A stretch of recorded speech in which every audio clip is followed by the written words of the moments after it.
आज हम करेंगे टेलर्स थ्योरम। टेलर्स थ्योरम की मैंने आपके लिए यहाँ पर स्टेटमेंट भी लिखी हुई है। पहले हम टेलर्स थ्योरम का प्रूफ करेंगे और उसके बाद उससे रिलेटेड एक आध एग्जाम्पल करेंगे, जिससे कि हमें टेलर्स थ्योरम को समझने में और भी थोड़ी सी आसानी हो जाए। तो let f x be a function of x and h be a small.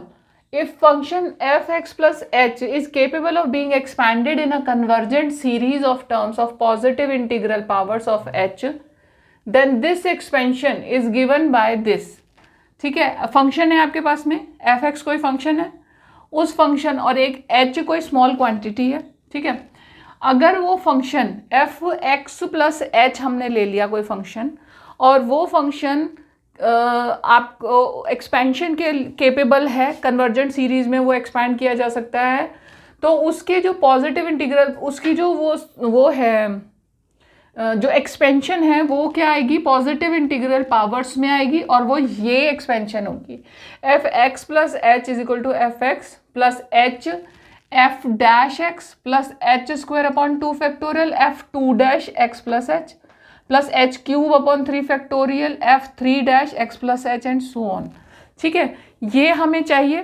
ये आपको देखने में काफ़ी कुछ ये मैक्लॉरेंस थ्योरम जैसी ही दिख रही होगी, और ये एक तरह से ये भी कहा जा सकता है कि मैक्लॉरेंस थ्योरम जो है वो इसी का एक स्पेशल केस है. तो लेकिन हम इसका प्रूफ अलग से करेंगे, और चाहे तो हम इसे मैक्लॉरेंस थ्योरम से भी प्रूव कर सकते हैं. तो क्वेश्चन का प्रूफ करने के लिए सबसे पहले हम एज्यूम करेंगे एक function, assume that f x is equal to f x plus h. Sorry, हम एक फंक्शन लेने वाले हैं क्योंकि हमें एफ एक्स प्लस एच में ही आगे डील करना है. तो हम इसे लेंगे F x plus H is equal to, हमने एक फंक्शन लिया A naught plus A one H plus A two H square plus A three H cube and so on. ठीक है, ये हमने एक फंक्शन ले लिया जिसमें कि A naught A one A two A three इनकी हमें वैल्यू फाइंड आउट करनी है, where A naught A one A two A three and so on are to be determined.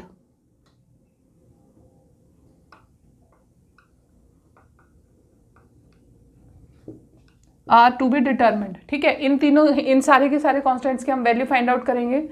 तो वैल्यू फाइंड आउट करने के लिए हम इसको सक्सेसिव डिफरेंशिएशन करेंगे, और सबसे पहले ये जो वैल्यू है हमने डिफरेंशिएट किया first time F dash x plus H. ठीक है, ए नॉट कॉन्स्टेंट टर्म है, 0 हो गई, ए वन एच था 1 आ गया डिफरेंशिएशन से. तो आंसर क्या है आपके पास में, ए वन प्लस ए टू. अब ए टू क्या है, एच स्क्वायर है ना इसके साथ में, तो चलो ऐसे लिख लेते हैं, ए टू इंटू में 2h हो गया plus A three 3h square हो गया and so on. nth value भी कर लेते हैं. ठीक है, nth वैल्यू करेंगे तो हमने यहाँ तक, हाँ हमें लास्ट में nth वैल्यू भी लेनी है ना, तो an h raise to power n ले लिया हमने. ठीक है, और तो यहाँ पर हमारे पास क्या आ गया, n a n h raise to power n minus 1. ठीक है, ये आ गया. अब सेकंड में लेंगे f two dash x plus h. 2 dash x plus h में इसी को डिफ्रेंशिएट करेंगे, a1 0 हो जाएगा, a2 में हमारे पास में क्या बचेगा, h का हो जाएगा 1, कोफिशिएंट 2 बचेगा, तो ये बन गया आपके पास में 2a2 प्लस, ठीक है, इसकी जगह 3 था पहले. अब ये जो h स्क्वायर है इसका क्या आ गया, 2h, तो इसका 2, फिर a3, फिर h आ गया एंड सो ऑन हो गया. nth टर्म में जाके n इंटू में n माइनस 1, an को लगा दिया साथ में, h raise to power n minus 2 हो गया. थर्ड टर्म निकालेंगे, थर्ड टर्म में भी इसी तरीके से होगा, x प्लस एच होगा इज इक्वल टू, ये 0 हो जाएगा, इसके पास क्या आ गया, 3 इंटू में 2, ठीक है, इंटू में h गायब हो जाएगा तो 1 लगा सकते हैं हम, a3 plus so on. nth term पर आ जाओ, n इंटू में n minus 1 and so on. Sorry, यहाँ पर तो थर्ड ही है ना, n माइनस 2 an लग दिया, h raise to power n minus 3 हो गया। अब इसी तरह से जाते जाते हम nth टर्म तक जा सकते हैं। लास्ट टर्म जो हमारी होगी nth term f nth derivative, इसका nth डेरिवेटिव क्या होगा, ये सारी की सारी टर्म जीरो होते जाएंगे, nth डेरिवेटिव पर पहुंच जाएंगे, तो ये आ जाएगा n इंटू में n माइनस 1 इंटू में n minus 2 and so on up to 3, 2 and 1, ठीक है। और an तो as such as it is ही रहेगा, और h की पावर क्या हो जाएगी, 0 हो जाएगी। तो इस तरीके से हमारे पास में हमने ये सारे सक्सेसिव डिफरेंशिएशन निकाल लिए। अब अगर हम इसमें h is equal to 0 put कर दें, इन सारी वैल्यूज़ में अगर हम h is equal to 0 put कर दें इन सब के लिए, तो हमारे पास क्या क्या वैल्यूज़ आ जाएंगी। मैं यहाँ लिख देती हूँ, putting h equal to 0 in all of these, ठीक है। इसमें इन सब में मैंने h is equal to 0 put कर दिया 1 बाय 1, तो क्या आया, f डैश h की जगह 0 है तो x बचेगा, f dash x is equal to क्या आ जाएगा हमारे पास में, ये जितनी भी h वाली टर्म्स हैं वो तो सारी 0 हो गई, a1 बच गया ना, a1 f2 dash is equal to f2 dash x is equal to क्या बचेगा हमारे पास में 2a2, f3 डैश x क्या बचेगा 3, 2, 1, इसको हम 3 फैक्टोरियल भी लिख सकते हैं, 3 फैक्टोरियल a3, ठीक है, and so on. nth term पे आ जाओ, x is equal to n, ये जो हमने अभी लिखा था, ये वाला लिखा था ना, ये n फैक्टोरियल बनाना आपका, तो हम इसे डायरेक्ट n फैक्टोरियल an लिख सकते हैं, ठीक है। ये हमारे पास आ गई सारी वैल्यूज़। अब हम इसमें से a1, a2, a3 की वैल्यूज़ निकालेंगे और उनको उठाकर इसके अंदर रख देंगे। यहाँ से हमें a1 की क्या वैल्यू मिली, a1 की तो हमारे पास है ही है, a2 की क्या आएगी, a2 की क्या आई, a2 is equal to f2 dash x upon 2, या इसे 2 फैक्टोरियल भी कह दो तो एक ही बात है, a3 is equal to f3 dash x upon 3 factorial and so on up to n, an लिखा हमने nth factorial, nth derivative at x upon n factorial. तो जो हमने वैल्यूज़ निकाली, कौन कौन सी वैल्यूज़ निकाली, h is equal to 0 put करने के बाद f(x) क्या आया था हमारे पास में, f(x) था a0, f डैश x था a1, f2 डैश x था 2a2 या 2 फैक्टोरियल a2, और f3 डैश x था 3 फैक्टोरियल a3, और nth टर्म तक हमने निकाला था n फैक्टोरियल an।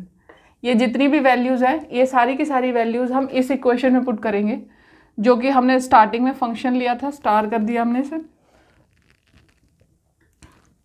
हमारे पास क्या आंसर आएगा, f(x) plus h is equal to a0 की जगह रखा हमने f(x) प्लस a1 की जगह क्या आ गया, f dash x, h f dash x plus h square को आगे कर दिया, a2 की जगह क्या लिखा हमने, a2 की जगह क्या आएगा हमारे पास में, f dash x upon 2 factorial, f dash x f2 dash x upon 2 factorial था, ठीक है, 2 dash x upon 2 factorial plus h cube f3 dash x upon 3 factorial and so on up to nth term आ गया h raise to power n, into में an की वैल्यू क्या आ जाएगी, nth differentiation upon n factorial, ठीक है। ये आ गया आपके पास। इसे थोड़ा सा हम लिखने का तरीका चेंज कर दें तो ये हो जाएगा f dash x plus h square upon 2 factorial f2 dash x plus h cube upon 3 factorial f3 dash x and so on up to h raise to power n upon n factorial f n derivative of x। ये आपकी equation आ गई tailors theorem की। अब अगर अगर हम चाहें तो मैक्लॉरिन्स थ्योरम में कन्वर्ट कर सकते हैं, या फिर मैक्लॉरिन्स थ्योरम इससे हम फाइंड आउट भी कर सकते हैं, ठीक है। अगर हम इसमें केवल x प्लस h हमने जैसे पहले पढ़ा था, तो x प्लस h की जगह h की वैल्यू अगर हम इसमें x माइनस ए पुट कर दें तो और x is equal to A put कर दें, अगर मैं इसमें putting x is equal to A और h is equal to x minus A, या फिर सीधा कहें अगर हम तो x plus H is equal to x की वैल्यू केवल h की वैल्यू 0 कर दें तो हमारे पास में x की वैल्यू 0 कर दें तो हमारे पास में पूरी की पूरी एक्सटेंशन पूरी आ जाती है। अगर हम इसमें हमने ये वैल्यू रखी तो हम देखेंगे x plus H is equal to क्या बन जाएगा आपके पास में, x plus H is equal to क्या आ गया, a plus x minus a, x आ गया ना। सिंपली अगर हम इससे रखते हैं तो भी वही बात है, और अगर हम सीधा ये कहें कि putting x plus H is equal to या putting h is equal to 0 कह दें, अगर हम इसमें x is equal to 0 put कर दें तो बाकी की सारी इक्वेशन तो वही है ना, तो वही इक्वेशन आपके सामने आ जाएगी। अब यहाँ पर हमने इसको x is equal to A, h is equal to x minus A रखा, तो ये हमारे पास में क्या बन गया, F X. x is equal to A है हमारे पास, तो ये हो गया एफ ए प्लस h क्या है, x minus A, F dash X यानी कि F dash A plus x minus A का square upon 2 factorial F two dash A, है ना। ये पूरी की पूरी आपके पास में इक्वेशन बन जाएगी। टेलर्स थ्योरम का क्वेश्चन एग्जांपल है expand tan inverse x in powers of x minus 1। तो x माइनस 1 के लिए हमने पहले इसकी एक्सपेंशन लिख ली, F x is equal to F A plus x minus A F dash A plus x minus A whole square upon 2 factorial F two dash A and so on. ठीक है, अब आगे हम क्या करेंगे, हमने पहले जैसे किया था कि हमने x is equal to x minus a put करके इसकी वैल्यू लिखी थी, उसी तरह से हम यहाँ पर a की जगह 1 का यूज़ करेंगे। हमारे पास जो ये एक्सपेंशन है वो x माइनस 1 की फॉर्म में आनी चाहिए ना, तो हमारे पास जो a की वैल्यू है वो क्या दे रही है, it gives a is equal to 1। ठीक है, तो हम जो वैल्यूज निकालेंगे वो a इज इक्वल टू 1 पे निकालेंगे। तो सबसे पहले हमारी क्या है, एफ ए यानी कि f1 यानी एफ एक्स हमारे पास क्या था, tan इनवर्स x था, तो यहाँ पर क्या आ जाएगा, एफ ए tan इनवर्स 1 हो जाएगा, tan इनवर्स 1 हो गया। ठीक है, tan इनवर्स 1 की वैल्यू क्या होगी, tan pi by 4 is equal to 1 होता है, तो tan इनवर्स 1 की वैल्यू क्या होगी, पाई बाय 4 होगी, तो f1 आ गया हमारे पास। नेक्स्ट है एफ डैश 1 क्या होगा, एफ डैश 1 निकालने के लिए हमने क्या किया, इसको डिफरेंशिएट कर दिया, तो डिफरेंशिएट करने से क्या आया, ये आ गया हमारे पास में 1/1 प्लस एक्स स्क्वायर। अब x की जगह हमने वैल्यू क्या पुट कर दी, 1 प्लस 1 स्क्वायर यानी कि 1/2 हो गया। ये f dash 1 is equal to 1/2 आ गया। अब थर्ड टर्म के लिए हमें चाहिए एफ टू डैश 1, तो इसको 1/1 प्लस एक्स स्क्वायर को एक बार फर्दर हम डिफरेंशिएट करेंगे। इसका आंसर क्या आएगा, -2x upon 1 plus x square का होल स्क्वायर। डिफरेंशिएशन आपने बहुत अच्छी तरीके से nth डेरिवेटिव और रिपीटेड डिफरेंशिएशन सब कुछ आपने 12th में किया हुआ है, तो उसके अकॉर्डिंग आपको ये सब बहुत ही ईजी रहेगा, करना आसान होगा। F two dash 1 is equal to -2x upon 1 plus x square का होल स्क्वायर, इसमें हम x is equal to 1 put करेंगे और हमारे पास आंसर क्या आएगा, -2 अपॉन 1 प्लस 1 यानी 2 का स्क्वायर यानी 2/2। 2 से 2 कैंसिल हो गया, आंसर आ गया -1/2। ये तीनों आंसर जो हैं वो हम इस एक्सपेंशन में पुट कर देंगे वैल्यूज। ठीक है, putting the values in expansion. ठीक है, तो ये आ गया हमारे पास में यहाँ पे tan inverse x equal to f x equal to F a कितना है, एफ ए है pi by 4 plus x minus है यानी कि x minus 1, f dash a कितना है हमारे पास में 1/2, ये आ गया 1/2 प्लस नेक्स्ट टर्म है x minus a square upon 2 factorial, यानी कि x माइनस 1 का whole square upon 2 factorial into में f2 डैश की वैल्यू क्या है, ये है हमारे पास में -1/2 है। ठीक है, ये आ गई। अब इसको हम सीधा लिख लेते हैं, ये हो गया हमारे पास में, इसको प्लस का साइन हटा दो, x minus 1 upon 2 plus x minus 1 का whole square upon 2 factorial into में -1/2 था ना, 2 फैक्टोरियल को हटा दिया और 2 2 ज़ा 4 और यहाँ पे साइन चेंज हो गया, -2 2 ज़ा 4 हो गया। ठीक है, and plus and so on आगे की टर्म्स के लिए। तो ये आपकी एक्सपेंशन हो गई टेलर्स थ्योरम की एग्जाम्पल के जो टेलर थ्योरम यूज करके tan इनवर्स x की जो एक्सपेंशन थी वो इस तरीके से होगी। अगर आप मेरे इसी तरह की वीडियोस को देखना पसंद करते हैं तो आप मेरे चैनल को सब्सक्राइब ज़रूर करें, बेल का बटन दबाएं ताकि जब भी मैं वीडियोस अपलोड करूं आपके पास नोटिफिकेशन पहुंच जाए।